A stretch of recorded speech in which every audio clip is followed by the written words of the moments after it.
Welcome to सुपरवी classes. मैं sir Samay Pratap Singh. आज हम 10th class science chapter 5 life process इसका पार्ट 3 देखेंगे। दरअसल पार्ट 1 हमारा इंट्रोडक्टिव पार्ट था जिसको आप सबको देखना चाहिए, ठीक है। वो एक बेस चैप्टर है या बेस पार्ट है।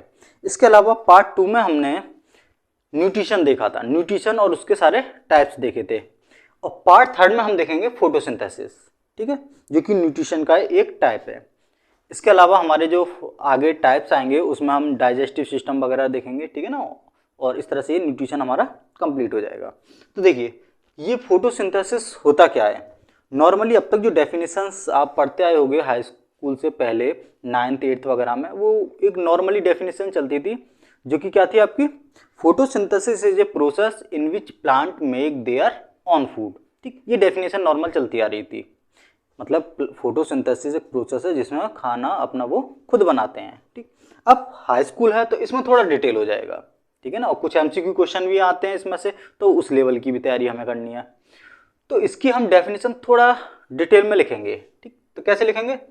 इट इज ए प्रोसेस, ये क्या है, एक प्रोसेस है बाय विच, जिसके द्वारा plant use sunlight water and carbon dioxide. Plant क्या यूज करते हैं, सनलाइट वाटर और कार्बन डाइऑक्साइड का यूज करते हैं। किस लिए करते हैं, to create oxygen glucose and water.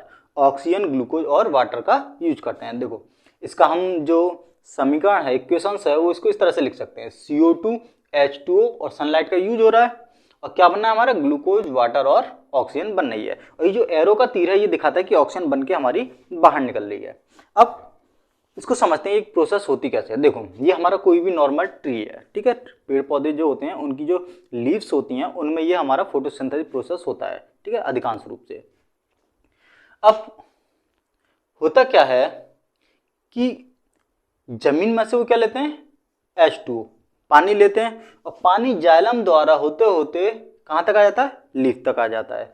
इसके अलावा इसमें छोटे छोटे पोर्स होते हैं, पोर लाइक स्ट्रक्चर होते हैं जिनको बोलते हैं स्टोमेटा।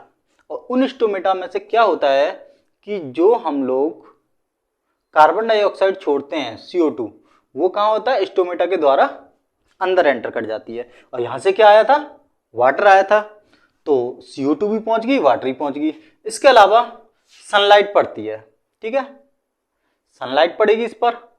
जब सनलाइट पड़ेगी तो तीनों चीज मिल गई, वाटर CO2 और सनलाइट, तीनों चीज जब मिलेंगी तो इसके अंदर एक जो लीव्स होती है उसके सेल्स के अंदर एक स्ट्रक्चर होते हैं, एक सेल ऑर्गन होता है जिसका नाम होता है क्लोरोप्लास्ट। तो क्लोरोप्लास्ट में क्या होता है, ये तीनों चीजें मिलकर हमारा ग्लूकोज और H2O और O2 बन जाती है। अब जो O2 होती है वो इसी स्टोमेटा के थ्रू बाहर आ जाती है, ठीक है। O2 बाहर आ जाएगी और इस O2 को हम ले लेंगे। तो इस तरह से ये सर्कल चलता रहता है, CO2 प्लांट ले लेते हैं, O2 हम ले लेते हैं। तो इस तरह से हमारा फोटोसिंथेसिस प्रोसेस क्लियर हो जाएगी।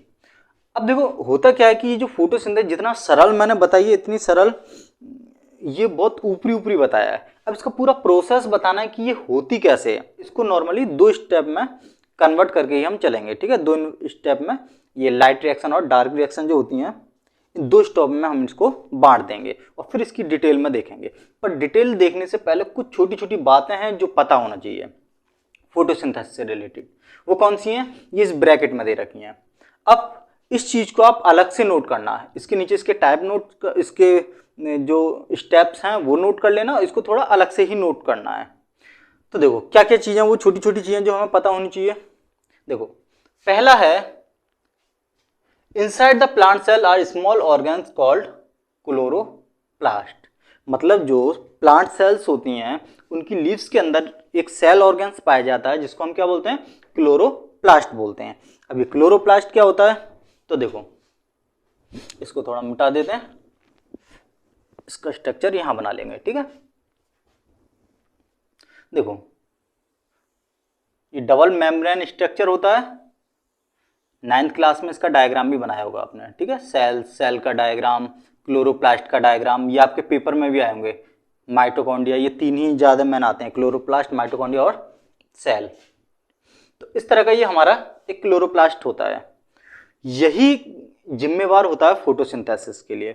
अच्छा होता क्या है कि इस पे ये सिक्के सिक्के के आकार होते हैं जिनको हम क्या बोलते हैं, ग्रेनम। और इसमें जो खाली जगह होती है, ये खाली जगह को बोलते हैं स्ट्रोमा। ठीक, इसके अलावा इसमें राइबोसोम्स भी होते हैं, इसका खुद का डीएनए भी होता है। और ये जो ग्रेनम होते हैं इन पर छोटे छोटे स्ट्रक्चर होते हैं, इनको बोलते हैं हम क्लोरोफिल। क्या बोलेंगे, क्लोरोफिल।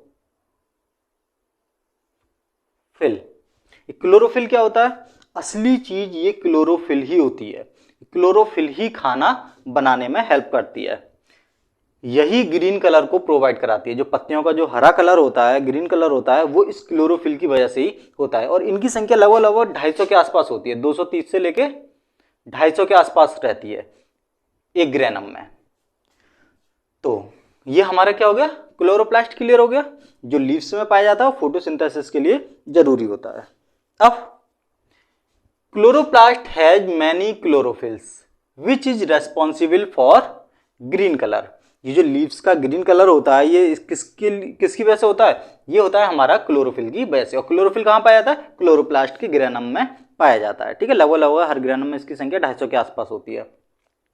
अब एक जो सबसे ज्यादा इंपोर्टेंट क्वेश्चन है, जो काफी आता है, बार बार रिपीट होता है, वो ये है कि ये जो ऑक्सीजन रिलीज हुई, ये ऑक्सीजन किसकी है, CO2 की ऑक्सीजन है या पानी की ऑक्सीजन है। तो नॉर्मली देखने से लग रहा है कि O2 हमें यहां दिखाई दे रही है, तो यूं लगता है कि इसकी ही O2 ये ऑक्सीजन में कन्वर्ट हो गई है, लेकिन ऐसा नहीं है। ये जो ऑक्सीजन निकली है ये हमारे वाटर की ऑक्सीजन है।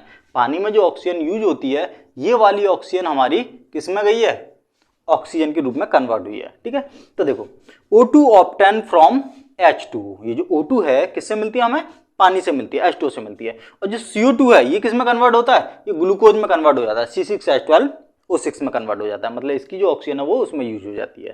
ठीक, एक ये चीज ध्यान करने वाली थी। इसके अलावा एक चीज है स्टोमेटा, इसका थोड़ा डिटेल में पढ़ना है थोड़ा सा। तो देखो स्टोमेटा क्या होता है, मैंने बताया था जब प्लांट फोटोसिंथेसिस करते हैं तो उसमें प्लांट की लीफ में एक पोर लाइक स्ट्रक्चर होते हैं। ठीक है, छोटे छोटे पोर्स होते हैं जिनको क्या बोलते हैं, स्टोमेटा बोल देते हैं, या छोटे छोटे छेद। नॉर्मली देखोगे तो पत्ती को जब उल्टा करके देखोगे तो वो खुरदुरी सी दिखाई देती है। तो खुरदुरी क्यों होती है, वो इसीलिए होती है क्योंकि उसमें बहुत सारे स्टोमेटा पाए जाते हैं निचली सतह पर। अब ये जो स्टोमेटा होते हैं इनके माध्यम से गैसेस एक्सचेंज होती है। प्लांट के अंदर जो CO2 जाएगी वो स्टोमेटा के थ्रू ही जाएगी, और ऑक्सीजन जो निकलेगी वो भी स्टोमेटा के थ्रू ही निकलेगी। अब स्टोमेटा के बारे में और क्या जानकारी लेनी है, तो देखो ये कहाँ होते हैं, प्रेजेंट्स ऑन लीव्स, ये लीफ के ऊपर होते हैं। इसके अलावा इसके चारों ओर, ठीक है, या इसके दोनों चारों ओर 2 गार्ड सेल्स होती हैं। क्या बोलेंगे इनको, गार्ड सेल्स। इनकी संख्या कितनी होती है, 2 होती है। और इनका जो आकार होता है वो होता है किडनी शेप्स। ठीक है, किडनी शेप लाइक इसका स्ट्रक्चर होता है। इसके अलावा इसकी जो मेम्ब्रेन्स होती हैं, अंदर वाली, ये अंदर वाली मेम्ब्रेन होगी, ये बाहर वाली। तो अंदर वाली मेम्ब्रेन थोड़ी कैसी होती है, मोटी होती है। ठीक, ये आउटर मेम्ब्रेन पतली होती है और इनर मेम्ब्रेन थोड़ी मोटी होती है। ठीक, इस तरह से ये हमें इसका थोड़ा ध्यान रखना होगा। अब देखो स्टोमेटा के काम क्या क्या होते हैं, तो देखो इट हेल्प्स या stomata helps in gaseous section and transpiration. Gaseous section समझ में आ गया क्या होता है, गैसों का अंदर बाहर जाना। और ट्रांसपिरेशन क्या होता है, पानी का भाप बन के बाहर निकलना। पानी वेपर की फॉर्म में निकल के बाहर निकलता है गर्मी के टाइम में। वो क्यों निकलता है, जैसे हमें पसीना आता है तो पसीने में क्या होता है, हमारे शरीर का टेम्परेचर थोड़ा कम हो जाता है। आप देखोगे कि जिस जगह पसीना आता है उस जगह टच करके देखोगे, उस जगह थोड़ी ठंडी महसूस होगी। ठीक, तो वो हमें झुलसाने से भी बचाता है। सेम कंडीशन प्लांट में होती है। इसमें क्या होता है, इनमें जो वाटर होता है वो वाटर वेपर की फॉर्म में कन्वर्ट होके स्टोमेटा के थ्रू बाहर जाता रहता है। इससे क्या होता है, ये टेम्परेचर को 5 डिग्री सेल्सियस तक कम कर देते हैं। तो इस तरह से ये झुलसने से भी बच जाते हैं क्योंकि ये तो डायरेक्ट सनलाइट में रहते हैं। और इसी वजह से देखा होगा कि लीव्स में स्टोमेटा ज़्यादातर नीचे की तरफ होते हैं, क्योंकि ऊपर होंगे तो डायरेक्ट ऊपर भी होते हैं पर कम होते हैं। ज़्यादातर लीव्स में नीचे की तरफ ही होते हैं, तो इसीलिए वो नीचे होते हैं ताकि उन पर डायरेक्ट सनलाइट ना पड़े। और ये दिन के समय नॉर्मली क्या होते हैं, खुलते हैं और रात में बंद हो जाते हैं। पर जब ज़्यादा धूप पड़ती है तो ये दिन में दोपहर के समय भी बंद हो जाते हैं। जैसे अगर रेगिस्तान की बात करोगे तो वहाँ पर दिन में ये बंद रहते हैं, शाम के और सुबह के टाइम खुल जाते हैं।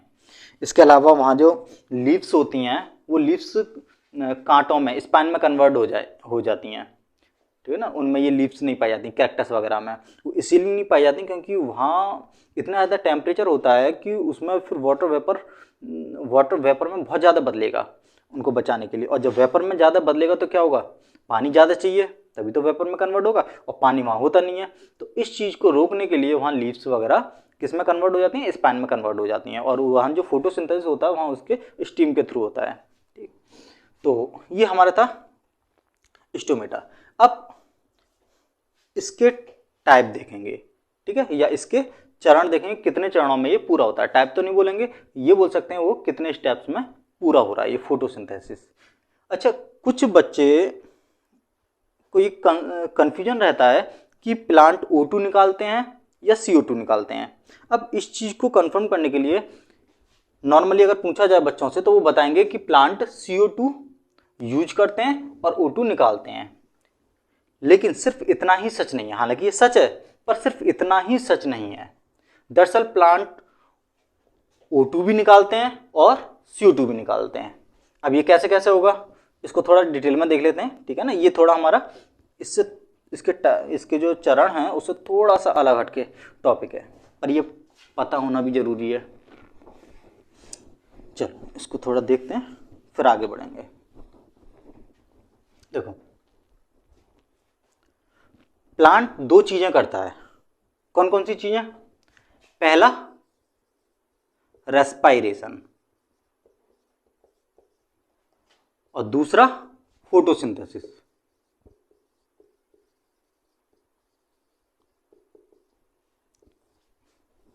ठीक, अब रेस्पायरेशन में क्या होता है, ये अपने सांस लेते हैं, ठीक है, सांस लेते हैं और इनमें जो खाना होता है उसका ऑक्सीडाइजेशन होता है जिससे इनको एनर्जी मिलती है। अब रेस्पायरेशन में क्या करते हैं, ये O2 इनटेक करते हैं, लेते हैं, ठीक है, और CO2 निकालते हैं, ठीक है, एक्सक्रीट करते हैं। अब फोटोसिंथेसिस में क्या होगा, ये CO2 लेंगे और O2 एक्सक्रीट करते हैं, मतलब कि निकालते हैं। ये चीजें ध्यान रखने की हैं। अच्छा, जो रेस्पायरेशन होता है ये कब होता है, ये हमारा डे एंड नाइट, दिन रात दोनों समय चलता रहता है। और जो फोटोसिंथेसिस होता है ये हमारा सिर्फ और सिर्फ डे में होता है, ये नाइट में नहीं होता है। तो रेस्पायरेशन भी करते हैं ये फोटोसिंथेसिस। अगर ये रेस्पायरेशन नहीं करेंगे तो जिंदा कैसे रहेंगे? हर लिविंग थिंग्स रेस्पायरेशन करती है। जो हमने पहला पॉइंट देखा था, जो पहला पार्ट देखा था उसमें हमने देखा था लाइफ प्रोसेस में रेस्पायरेशन भी लिविंग थिंग्स का एक मेन हिस्सा होता है। तो ये भी लिविंग थिंग्स हैं, ये भी रेस्पायरेशन करेंगे, ठीक है। रेस्पायरेशन करेंगे तो इनको भी ऑक्सीजन चाहिए क्योंकि जो ग्लूकोज टूटता है वो ऑक्सीजन की प्रेजेंटेशन में तो टूटता है, तो इसलिए ये दो प्रोसेस होती हैं। अब एक मान्यता होती है, जैसे कि बोला जाता है कि पीपल के पेड़ के नीचे रात को भूत वगैरह आते हैं या बरगद के पेड़ के नीचे भूत वगैरह आते हैं। ऐसा क्यों बोला गया है? तो देखो, होता क्या है कि दिन में क्या होता है, ये दोनों रिएक्शंस हो रही हैं, ठीक है, दोनों चीजें चल रही हैं। तो हमें ऑक्सीजन भी मिल रही है, ये ऑक्सीजन निकालते हैं तो हमें ऑक्सीजन भी मिल रही है, और ये कार्बन डाइऑक्साइड भी निकालना है, ठीक। और हमें क्या चाहिए? ऑक्सीजन चाहिए। तो दिन के समय तो अच्छा है, हम उसके नीचे बैठे हुए हैं, अच्छा है, ठीक है। ये भी बोल देते हैं कि रात को उसके पीपल के पेड़ के नीचे नहीं सोना चाहिए, ठीक है। अब ऐसे बच्चे को मना करेंगे कि रात को पेड़ के नीचे मत सोना, पीपल के पेड़ के नीचे मत सोना, तो वो क्या होगा, नहीं मानेगा, उसको कुछ समझ में नहीं आएगा। लेकिन अगर उसको बोल देंगे कि रात को पीपल के पेड़ के नीचे भूत आते हैं, तो हो सकता है वो उसके नीचे ना सोए, ठीक है ना। तो एक डर बिठाकर उस चीज़ को करवाया जाता है। अब इसके पीछे की वजह क्या है? रात की बात करते हैं तो देखो, रेस्पायरेशन डे एंड नाइट चलता है, तो हमारा रात को क्या निकलेगी, CO2 निकलेगी, ठीक है। तो नाइट में क्या निकल रही है, CO2 निकल रही है। और यहाँ पे ये नाइट में कुछ हो ही नहीं रहा, तो ये वाली चीज़ तो कुछ होगी नहीं। अब रात में हमें सिर्फ क्या मिलेगा, CO2 मिलेगी। और CO2 क्या होता है, ये हमारे लिए ज़रूरत नहीं होती, इसको तो हम खुद ही निकालते हैं। जब रात में पेड़ के नीचे सोएंगे तो क्या होगा, हमें थोड़ा दम सा घुटने लगेगा। इसके अलावा जब दम सा घुटने लगेगा, नींद पूरी नहीं होगी अच्छे से, तो क्या होगा, अजीबोगरीब सपने आएंगे। अजीबोगरीब सपने आएंगे तो क्या होगा, ऐसे ही सपने आएंगे बच्चों को कि भूत आ रहा है या कोई और चीज़ आ रही है, खराब खराब सपने आएंगे। हो सकता है किसी ने ऐसे सपने देखे हों उसके नीचे बैठ के, क्योंकि नींद तो आएगी नहीं, कार्बन डाइऑक्साइड मिल रही है, ऑक्सीजन मिल रही है, तो चैन आ रहा है। ठीक है, चैन से सोते हैं, अच्छी एनर्जी बनेगी, बढ़िया नींद आएगी। लेकिन जब CO2 मिल रहा है तो हमारा अंदर का तंत्र काम नहीं करेगा, क्योंकि CO2 हमारे लिए किसी काम की नहीं है, ये तो हमारे लिए खराब चीज़ है। तो उस कंडीशन में हमें नींद अच्छी नहीं आएगी और ख़राब सपने आएंगे, और किसी को भूत वगैरह भी दिखने लगेंगे, हो सकता है उल्टे सीधे सपने आए। इसीलिए हम कहते हैं रात को पीपल के पेड़ के नीचे नहीं सोना चाहिए। दरअसल किसी भी पेड़ के नीचे नहीं सोना चाहिए, पर पीपल मैंने क्यों कर दिया है, क्योंकि पीपल काफ़ी घना होता है, चारों तरफ से ढका हुआ होता है। जब ढका हुआ होता है तो उसमें इतनी सारी लीव्स होती हैं, उनमें इतनी ज़्यादा कार्बन डाइऑक्साइड निकलते हैं कि वो बहुत ज़्यादा मात्रा में CO2 छोड़ता है, तो वो थोड़ा ज़्यादा हानिकारक हो गया। तो इस तरह से हमारा ये पॉइंट भी हमें पता होनी चाहिए कि प्लांट रेस्पायरेशन भी करता है और फोटोसिंथेसिस भी करता है। अब हम देखेंगे फोटोसिंथेसिस के स्टेप्स। दरअसल फोटोसिंथेसिस जो पूरी रिएक्शंस होती है वो हमारी 2 स्टेप में कंप्लीट होती है, और ये पूरी जो फोटोसिंथेसिस रिएक्शन है कहाँ होती है, क्लोरोप्लास्ट के अंदर होती है। अब ये जो दोनों स्टेप्स हैं इनको हम कंपैरेटिव रूप में पढ़ेंगे, उससे क्या होगा, हमें रटने की जरूरत नहीं पड़ेगी और टोटल अभी के अभी याद हो जाएगा।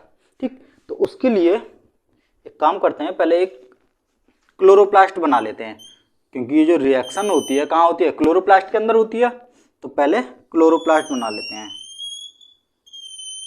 ये डबल मेम्ब्रेन होता है और इसके अंदर क्या होते हैं, इस तरह से सिक्के सिक्के के समान स्ट्रक्चर होते हैं।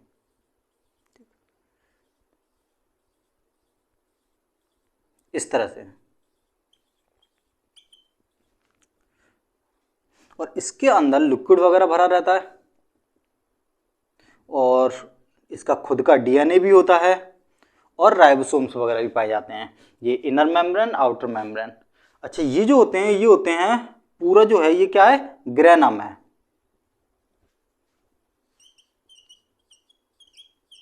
ग्रेनम, ठीक। और इसका जो एक सिक्का है वो ग्रेना बोला जाता है, या थाइलाकोइड्स बोलो उसको, ठीक, थाइलाकोइड्स भी बोल दिया जाता है।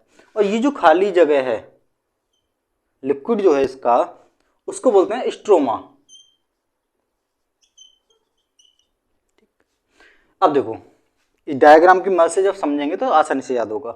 लाइट रिएक्शन और डार्क रिएक्शन, इनमें होता क्या है, तो देखो लाइट वर्ड से हमें पता पड़ता है कि ये रिएक्शंस लाइट की प्रेजेंटेशन में होती होगी, और डार्क वर्ड से क्या पता पड़ रहा है कि इसको लाइट की जरूरत नहीं होती। ठीक है, ये बिना लाइट के भी हो जाती है और इसके लिए लाइट की जरूरत पड़ती है। ठीक है, पहला तो ये अंतर हो गया इनमें। अब लाइट रिएक्शन को हिल रिएक्शन भी बोलते हैं। अब हिल रिएक्शन क्यों बोल देते हैं, तो देखो ये जो सिक्के सिक्के से जो दिख रहे हैं ये मिलके ऐसा लगता है जैसे पूरी पहाड़ी सी बनी हो, पत्थर के ऊपर पत्थर, इस तरह से क्या होता है, हिल लाइक स्ट्रक्चर बन जाता है। तो ये जो रिएक्शन है लाइट रिएक्शन, ये कहाँ होती है हमारी, हिल मतलब कि ग्रेनम के अंदर होती है। ठीक, और ये जो डार्क रिएक्शन है ये कहाँ होगी, इनको छोड़कर जो बाकी जगह बची, जैसे ये खाली जगह है, इसको क्या बोलते हैं, स्ट्रोमा। तो ये जो डार्क रिएक्शन है ये होगी हमारी स्ट्रोमा के अंदर। तो ये दोनों क्लियर हो गया। अब इसमें बनता क्या क्या है, तो देखो लाइट रिएक्शन में हमारी बनती है ऑक्सीजन, और ऑक्सीजन के साथ हमारी NADPH2 और NADPH और ATP भी बनता है साथ के साथ, मतलब कि एनर्जी और ऑक्सीजन गैस रिलीज होती है। अच्छा, जो ऑक्सीजन गैस रिलीज होती है किससे होती है, वाटर से, H2O का जो ऑक्सीजन होता है उससे हमारी O2 रिलीज होती है। ठीक है, पीछे हमने देखा है ये। इसमें क्या बनता है, इसमें हमारा शुगर मॉलिक्यूल्स बनते हैं, C6H12O6 बनते हैं। ठीक, अब देखो इसकी जो खोज की थी लाइट रिएक्शन की, तो लाइट रिएक्शन की जो खोज की थी वो की थी रॉबर्ट हिल ने। ठीक है, ये हिल नुमा स्ट्रक्चर में होते हैं, इसीलिए इसका नाम हिल रिएक्शन भी पड़ा इन्हीं के नाम के ऊपर। तो ये किसके द्वारा ऑब्जर्व की गई थी, रॉबर्ट हिल द्वारा की गई थी। और जो डार्क रिएक्शन है ये किसके द्वारा ऑब्जर्व की थी फर्स्ट टाइम, ये की गई थी ब्लैकमैन के द्वारा। अच्छा, नाम में और इसमें काफ़ी ज़्यादा रिलेशन है। डार्क माने अंधेरा, जहाँ पूरा अंधेरा हो, अंधेरा मतलब ब्लैक ब्लैक हो, और ब्लैक ब्लैक से क्या हो गया, ब्लैक मैन। ठीक है, तो इस तरह से याद कर सकते हैं। तो क्लियर हो गया हमारा। अब इसको पढ़ लेते हैं एक बार। ठीक है, सबसे पहले light reaction. This reaction was first observed by Robert हिल। ये रिएक्शन सबसे पहले किसने देखी थी, किसने पता लगाया था, रॉबर्ट हिल ने। It takes place in the presence of light. ये लाइट की प्रेजेंटेशन में होती है, इसीलिए तो इसको लाइट रिएक्शन बोला गया। It usually take place in grana of chloroplast. ये क्लोरोप्लास्ट के कहाँ होती है, इन ग्रेना में होती है। ठीक है, ग्रेना में वो भी होते हैं क्लोरोफिल्स। हाँ, तो ये कहाँ होती है, ग्रेना में होती है। इसके अलावा इन दिस रिएक्शंस NADPH और ATPO2 आर फॉर्म। ये चीजें हमारी इसमें बनती हैं। अब डार्क रिएक्शन। डार्क रिएक्शन क्या है, this reaction was first observed bye Blackman. ये ब्लैकमैन द्वारा ऑब्जर्व की गई। It is a light independent process. ये कैसा है, लाइट इंडिपेंडेंट प्रोसेस, मतलब ये लाइट पे डिपेंड नहीं रहता। इन विच, जिसमें, इसमें और क्या होता है, sugar molecules are formed, sugar molecules बनते हैं। This reactions occurs in stroma, और ये कहाँ होती है, स्ट्रोमा में होती है, ऑफ द क्लोरोप्लास्ट के। ठीक, तो इस तरह से ये इनको सेम उतार के नोट्स के फॉर्म में इनको लिख लेना। ठीक है, देखिए फोटोसिंथेसिस से रिलेटेड ये छोटा सा पॉइंट और बचा है, इसके बाद फोटोसिंथेसिस हमारा खत्म हो जाएगा। ठीक है, ये पॉइंट क्या है, फैक्टर्स अफेक्टिंग फोटोसिंथेसिस। फोटोसिंथेसिस को कौन कौन से फैक्टर इफेक्ट करते हैं, या कौन कौन से फैक्टर्स फोटोसिंथेसिस को प्रभावित करते हैं। ठीक है, जिनकी मात्रा कम ज्यादा होने पर फोटोसिंथेसिस भी कम ज्यादा हो जाएगा। तो देखो क्रम बाय क्रम देखते हैं। सबसे पहले हमारा सनलाइट। ठीक है, तो फोटोसिंथेसिस के लिए सनलाइट तो जरूरी है। तो जैसे जैसे सनलाइट बढ़ती जाएगी वैसे वैसे हमारा फोटोसिंथेसिस भी बढ़ता जाएगा। ठीक, तो सनलाइट इंक्रीज होने पर क्या होगा, फोटोसिंथेसिस भी इंक्रीज होगा। ठीक है, दूसरा है टेम्परेचर, तापमान। इसका क्या फंडा है, तो देखो नॉर्मली 20 डिग्री सेल्सियस से 35 डिग्री सेल्सियस के बीच का टेम्परेचर पौधों के लिए काफी अच्छा होता है। वो उनके लिए फोटोसिंथेसिस की स्पीड जो होती है उस समय सबसे ज्यादा रहती है इस टेम्परेचर पर। अब 35 से ऊपर जाता है तो फोटोसिंथेसिस कम होने लगता है, और 20 डिग्री से नीचे जाता है टेम्परेचर तो फोटोसिंथेसिस कम होने लगता है। अगर 0 डिग्री सेल्सियस हो जाता है तो उस कंडीशन में फोटोसिंथेसिस रुक जाएगा। लेकिन अगर टेम्परेचर आगे की ओर बढ़ाए जाएं, ऊपर की ओर बढ़ाए जाएं, तो 49 डिग्री सेल्सियस पर फोटोसिंथेसिस रुक जाता है। ठीक है, तो सबसे बढ़िया पोजीशन कब रहती है, 20 डिग्री से 35 डिग्री सेल्सियस के बीच में इसके लिए अच्छा रहता है। तो हम ये बोल सकते हैं जैसे जैसे टेम्परेचर बढ़ता है फोटोसिंथेसिस भी बढ़ती है, पर एक लिमिट तक। ज्यादा टेम्परेचर में फिर वो चोटिल हो जाते हैं, पौधे झुलस जाते हैं। अब है H2O, पानी। तो जैसे जैसे पानी ज्यादा होगा ऐसे ऐसे हमारा फोटोसिंथेसिस भी ज्यादा होगा, क्योंकि हमने देखा है कि पानी ही तो जरूरत पड़ती है फोटोसिंथेसिस में, पानी, CO2 और सनलाइट की, तो ये तो मेन कंपोनेंट है। तो जैसे जैसे ज्यादा मिलेगा पानी वैसे वैसे फोटोसिंथेसिस ज्यादा होगी। अब CO2, सेम CO2 की कंडीशन रहेगी, जैसे जैसे CO2 ज्यादा होगी वैसे वैसे फोटोसिंथेसिस भी ज्यादा होगी। इसके अलावा क्लोरोफिल, जिन प्लांटों में क्लोरोप्लास्ट के अंदर क्लोरोफिल की मात्रा ज्यादा होती है वहां फोटोसिंथेसिस भी ज्यादा होता है, क्योंकि क्लोरोफिल फोटोसिंथेसिस में हेल्प करता है। तो क्लोरोफिल की मात्रा बढ़ने पर फोटोसिंथेसिस भी इंक्रीज होगा। नेक्स्ट है हमारा स्ट्रक्चर ऑफ लीफ, पत्ती की संरचना। अगर हमारा लीव्स बड़ी होगी तो हमारा फोटोसिंथेसिस भी ज्यादा होगा, और स्ट्रक्चर ऑफ लीफ छोटी होगी, स्मॉल साइज में होगी, तो हमारा फोटोसिंथेसिस भी कम होगा। ठीक, तो इस तरह से ये हमारा पूरा फोटोसिंथेसिस प्रोसेस कंप्लीट हो गया। अब ये जो हमारा टॉपिक चल रहा था ये चल रहा था हमारा न्यूट्रिशन।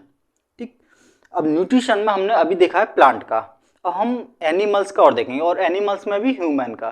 तो अगली जो पार्ट आएगा उसमें डाइजेस्टिव सिस्टम वगैरह के बारे में पढ़ेंगे हम। ठीक है, थैंक यू।